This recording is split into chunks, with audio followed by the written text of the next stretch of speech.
There's a 59-second YouTube video that came out 6 months ago and already has 1.5 million views. What's it about? How to get the kinks out of a USB cable.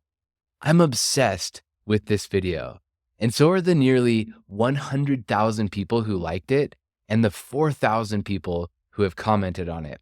Let me read a few of these. Thank you for not going on for 6 minutes about the history of cables. Most other bigger YouTubers would sap this as a 10-minute video with 5 ad breaks. You're beautiful for bucking the trend.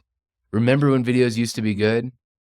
I saw the 58 seconds and was like, damn, I'd be stupid not to spend a minute watching it. Brilliant, no music, no captions, no intro, loved it. Great video, no clickbait, no face of the uploader shouting maniacally at the viewer, no stupid music, no long introduction, no demand for likes and subscriptions, just straightforward, well-presented, useful information. Sorry, mate, but you're breaking the law. It's illegal to upload videos with just the actual good, useful information. What an awesome video. No clickbait, no attention-seeking, just helpful and nicely presented. The takeaway?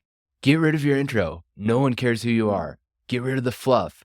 Get straight to the point. And if you're not sure if you should cut it, cut it.